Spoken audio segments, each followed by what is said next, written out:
Assalamualaikum warahmatullahi wabarakatuh. Perkenalkan, saya Suswati, calon guru penggerak angkatan keempat dari SD Yayasan Perguruan Keluarga Kota Pematang Siantar.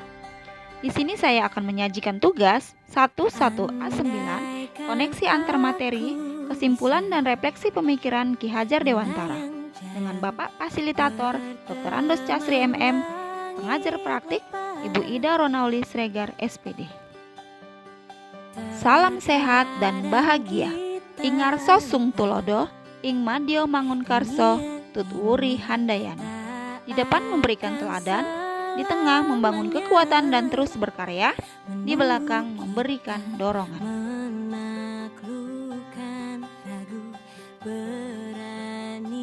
Di sini saya akan mencoba menyimpulkan dan merefleksikan pemikiran filosofis Ki Hajar Dewantara serta meninjau ulang keseluruhan materi yang terdapat pada modul 1.1. Pertanyaan yang pertama yaitu, apa yang saya percaya tentang murid dan pembelajaran di kelas sebelum saya mempelajari modul 1.1? Yang saya percaya tentang murid dan pembelajaran di kelas sebelum saya mempelajari modul 1.1 adalah: pertama, selama ini saya meyakini bahwa pola asuh orang tua di rumah akan tampak terlihat pada kebiasaan serta sikap siswa saat di sekolah. Meskipun terdapat karakter yang merupakan bakat dari lahir, tetapi sebagian besar sikap anak dipengaruhi oleh orang-orang yang berada di lingkungan sekitar rumah dan cara asuh orang tua. Saya cukup memahami bahwa sikap anak adalah unik dan memiliki cara belajar yang berbeda-beda. 2. Selama ini saya juga hanya berpikir bagaimana peserta didik saya paham dengan materi-materi pelajaran yang saya berikan, serta mampu mengerjakan tugas-tugas dengan nilai yang baik tentunya. Apabila peserta didik memperoleh nilai yang memuaskan, maka sebagai seorang pendidik dapat dikatakan berhasil dalam melakukan pembelajaran. Dan sebaliknya, apabila peserta didik masih memperoleh nilai yang kurang baik, maka pendidik tersebut belum bisa dikatakan berhasil dalam hal mengajar.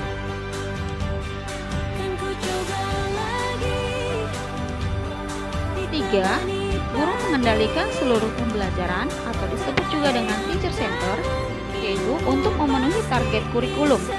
Guru merasa tahu segalanya, sedangkan siswa dianggap tidak tahu.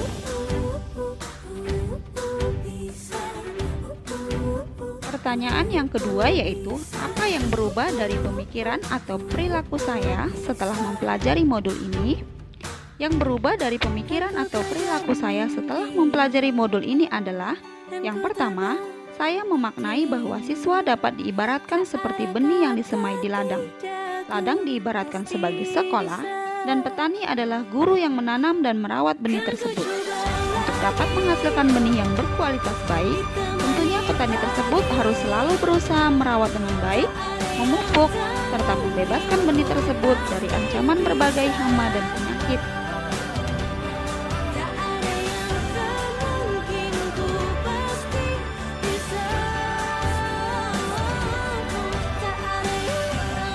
Yang kedua, meskipun mungkin pola asuh orang tua berdampak pada setiap anak di sekolah, tetapi pendidik harus selalu berusaha untuk membentuk budi pekerti anak, tentu saja dengan upaya melibatkan orang tua agar saling bekerja sama dalam membimbing anak.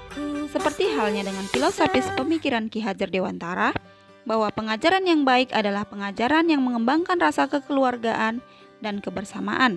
Itulah pentingnya adanya komunikasi antara guru dan orang tua.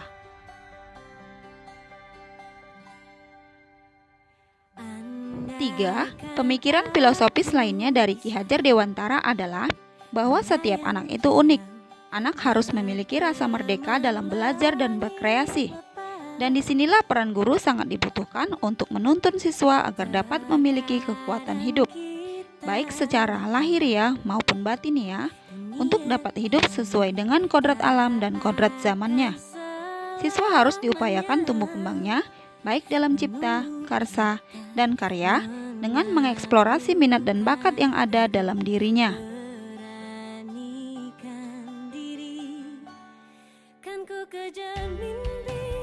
Yang keempat, mulai membenahi mindset saya yang dimulai dari diri sendiri. Saya akan berusaha untuk memberikan tauladan yang baik dari cara bersikap dan bertutur kata. memiliki karakter yang positif agar dapat menjadi contoh dan tauladan yang baik bagi anak-anak.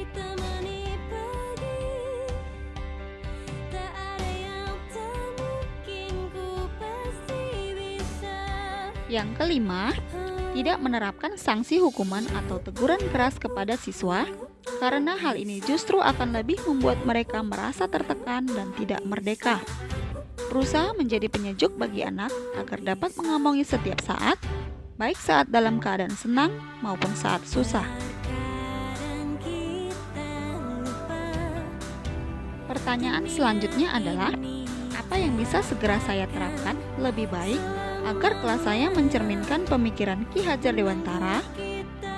Yang bisa saya terapkan lebih baik agar kelas saya mencerminkan pemikiran Ki Hajar Dewantara adalah: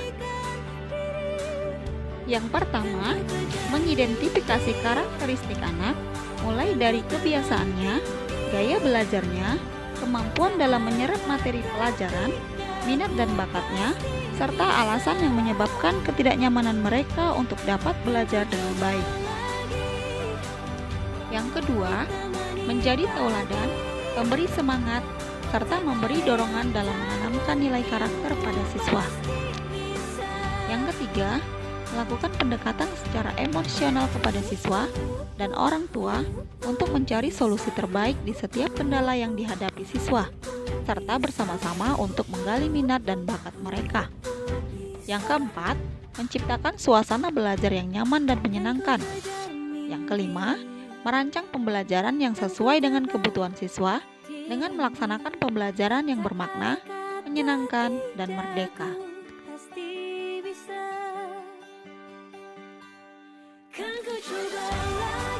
Demikianlah tugas 11A9 dari saya, koneksi antar materi, kesimpulan dan refleksi pemikiran filosofis Ki Hajar Dewantara. Terima kasih, guru bergerak, merdeka belajar, Indonesia maju.